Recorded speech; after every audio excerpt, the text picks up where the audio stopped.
un hermano, me parece que a través de Facebook, me hizo llegar una inquietud sobre la naturaleza del sacramento de la confesión a partir de una anécdota en la que estuvo involucrada su esposa. La esposa tuvo una fuerte discusión con una tía respecto al sacramento de la confesión. La tía le había comentado que había decidido abandonar abruptamente el confesionario en medio de una confesión, dejando al sacerdote con la palabra en la boca, y que el motivo fue que ella no estaba de acuerdo con que el sacerdote la regañara. Y la discusión estuvo en que la esposa le decía: está mal que tú hayas roto la decisión de ir al sacramento de la confesión sin haber recibido la absolución del sacerdote. Y la tía respondió con el viejo argumento: no, que el sacerdote es un hombre común y corriente y no tiene ningún derecho a regañarla. Y la discusión terminó mal, simplemente. Este es uno de esos casos en los que probablemente los argumentos no son tan importantes. Lamentablemente, digo, porque los argumentos son claros. Y aquí puede haber algo de ignorancia. Pero, ¿qué cosa es el sacramento de la confesión? El sacramento de la confesión lo explica Santo Tomás de Aquino, el más brillante de los teólogos organizadores de la teología católica. Nos dice que es un juzgado donde estamos ante un juez, un tribunal y una sentencia. La sentencia es que somos pecadores. Está claro que somos pecadores. Si no fuéramos pecadores, no iríamos al sacramento de la confesión. Alguien me dirá: Alejandro, ojo, la gracia del sacramento de la confesión, como nos enseña la Iglesia, no solamente es para perdonar el pecado en caso de pecado mortal, que es muy importante porque nos restaura a la vida de gracia, sino que también la gracia de la confesión previene el pecado. Y esa es la razón por la cual tantas almas puras acuden regularmente al sacramento de la confesión a pesar de que no tienen un pecado mortal. Correcto, pero eso no cambia en nada el hecho de que la razón por la que nos acercamos al sacramento de la confesión es porque somos pecadores. Si hemos pecado, necesitamos la restauración. Y si no hemos pecado, necesitamos la fortaleza para no pecar. Por eso vamos al sacramento de la confesión. En conclusión, por una o por otra, nos acercamos al sacramento de la confesión porque somos pecadores. El que no se reconoce como pecador no va a ir al sacramento de la confesión. Y como no existe una suficiente comprensión de este sacramento, la naturaleza del sacramento es para librarnos del pecado que hemos cometido y darnos la gracia a través de la absolución con su respectiva penitencia para tener la gracia de nunca más pecar, cosa que nosotros sabemos que es prácticamente imposible, porque somos pecadores, pecamos y necesitamos otra vez ir al sacramento de la confesión. Pero la intención, recuerden ustedes, es proponerse firmemente nunca más pecar, enmendarse, cambiar. Ese es el propósito que viene con el sacramento de la confesión. Esa es la naturaleza del sacramento de la confesión.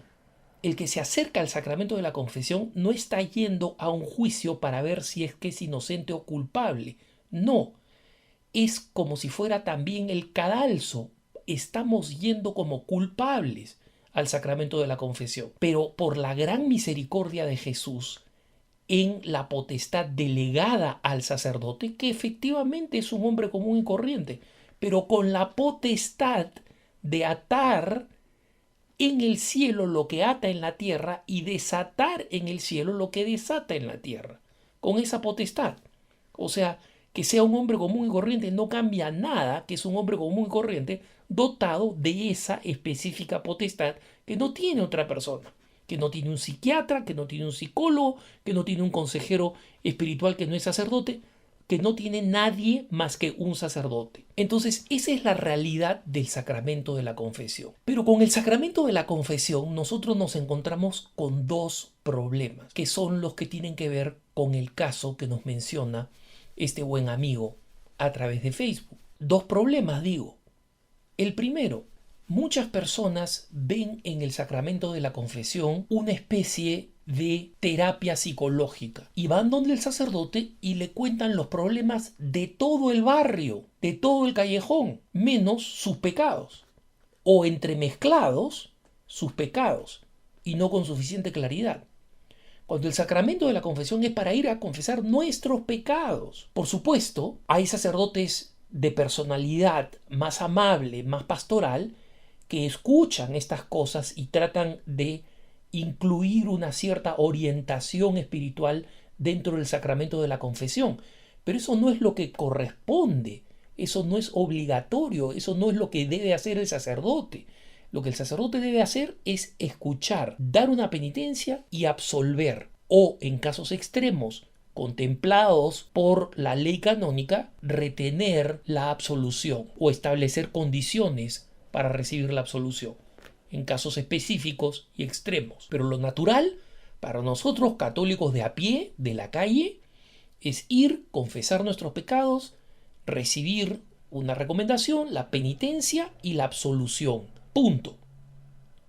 Entonces tenemos el primer problema, que es esto de ver el confesionario como una psicoterapia gratuita. Y a veces, a mí me ha tocado, cuando era más joven y no habían sacerdotes en mi comunidad, ir a una parroquia en Lima que era conocida por tener sacerdotes y hacer cola, y en la cola para la confesión ver que había personas que se demoraban una cantidad enorme de minutos, 30, 40 minutos en la confesión.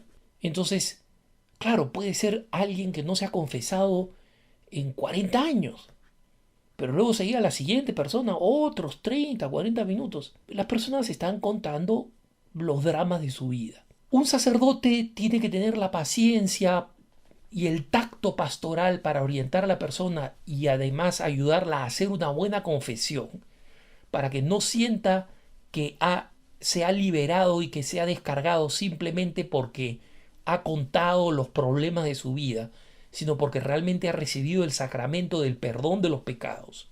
Eso es lo ideal. Pero no todos los sacerdotes son así, y hay sacerdotes que son más severos. Hay algunos que, además de severos, son malhumorados y pueden tratar mal. Yo recuerdo una confesión en la que un sacerdote me regañó efectivamente, y me regañó además sin razón, porque había entendido que yo había respondido sí cuando yo había respondido no a una pregunta que él me hizo sobre mis pecados. Pero estoy en el sacramento de la confesión. Mi objetivo, tu objetivo, nuestro objetivo como cristianos es recibir la absolución. Si el sacerdote tiene mal aliento, si el sacerdote es un refunfuñón, si el sacerdote no se le entiende, si el sacerdote incluso no me entiende bien, yo he cumplido con la confesión de boca. Yo tengo que buscar y esperar la absolución. Ese es el tesoro. A eso vamos, a conseguir la absolución, después de haber contado nuestros pecados. ¿La absolución de qué pecados? De los pecados que hemos confesado. Si yo voy y miento, engaño, endulzo, desfiguro, cuento partes, no estoy recibiendo el perdón de todos los pecados. Ojo, no estoy hablando acá de los olvidos auténticos, de alguna cosa que me pude olvidar. Si alguna cosa me olvidé de buena fe, entonces eso no es considerado como una falta en el sacramento de la confesión y lo puedo confesar con tranquilidad la próxima vez que me confiese. Olvidé decir esto en la confesión. O sea que no hay que caer en el escrúpulo. Pero si yo deliberadamente oculto, escondo, entonces no estoy recibiendo la absolución de todos mis pecados, porque estoy escondiendo mis pecados ante el juicio que es el sacramento de la confesión. Y un juicio de donde voy a ser declarado inocente a pesar de ser culpable. Esa es la absolución. Esa es la absolución, la declaración de la inocencia. Vuelve y no peques más, como Jesucristo le dijo a la mujer pecadora. Decía que hay dos problemas. Uno de esos problemas, como señalaba, es el de confundir el sacramento de la confesión con una especie de asesoría psicológica o incluso de dirección espiritual. La confesión no es dirección espiritual. El confesor no es lo mismo que un director espiritual. La dirección espiritual es muy buena, pero es una práctica distinta y no es un sacramento. La confesión es un sacramento y es específico para liberarnos y perdonarnos del pecado y darnos la gracia para no pecar.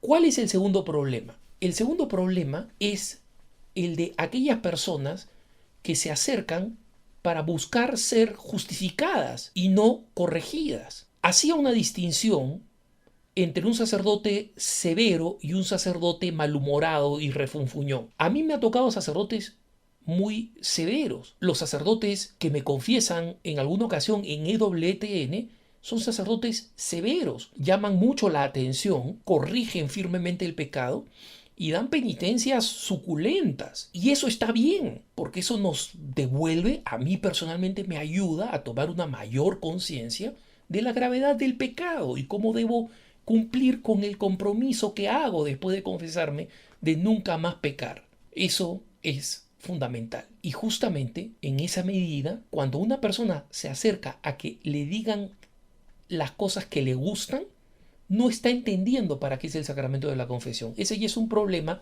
de la personalidad de la persona. Si es que esta persona se va a ofender con que le llamen la atención, entonces esa persona está cerrándose a sí misma en su terquedad a la gracia del sacramento, que es fundamental para restaurar la vida de gracia. En una famosa novela llamada Las llaves del reino, con un sacerdote que era muy simple, muy generoso, un verdadero santo, pero al mismo tiempo muy severo, como han sido los grandes santos confesores. San Pío de Pietrelcina soltaba unas bombas pero tremendas en la confesión. El santo cura de Ars soltaba unas bombas, una llamada de atención tremendas. A veces retenía la absolución, lo mismo que el santo cura de Ars. Esta señora que me menciona mi amigo jamás hubiera podido pasar por estos santos sacerdotes, santísimos y grandes confesores. Este sacerdote imaginario de la novela Las llaves del reino, una novela católica maravillosa, muy recomendable, recibe a una señora que era una gran donante de la parroquia. Y entonces él era asistente de la parroquia, lo habían nombrado porque no tenía grandes pretensiones de ser un gran párroco ni de nada. La señora no encuentra al párroco y va a confesión con este sacerdote que es el protagonista de la novela. Y la señora, al momento de contarle, le cuenta todas las cosas buenas que hace. Es el sacramento de la confesión y le cuenta todas las cosas buenas que hace. He donado tanto a la iglesia, me he encargado de este grupo de pobres, he dirigido esta sección de catecismo, he dirigido las oraciones comunitarias, he llegado a asistir a la sacristía. Entonces, ¿qué cosa me recomienda para poder vivir mejor mi vida cristiana? Y el padre, dándose cuenta que la señora no venía por una corrección, sino por un elogio, y para eso no vamos a la confesión, no vamos para elogios, y viéndola que era bastante bien despachadita, bien gruesita, gordita, le dice: adelgace, señora, que la puerta es estrecha, ¿no? Refiriéndose al pasaje evangélico que la puerta para el cielo es estrecha. La señora se ofendió y movió cielo y tierra con el párroco y con el obispo para que a este sacerdote lo sacaran de la parroquia. Es una historia novelada, es parte de una novela, no es una historia real. Pero el autor de la novela, La llave del reino, muy gráficamente, demuestra una cierta psicología de personas que se acercan a buscar ser elogiadas en la confesión cuando, como nos explica Santo Tomás de Aquino, es un juicio y una sentencia donde estamos yendo culpables del pecado que hemos cometido o del pecado que podemos cometer porque nuestra naturaleza es pecadora. Y en consecuencia, frente a eso, no hay más que rezar por esa persona y animarla a que entienda el sentido de la confesión, pero muchas veces, incluso conociendo el sentido de la confesión, el orgullo humano puede ser un enemigo terrible para la conversión. Que tengas un buen día.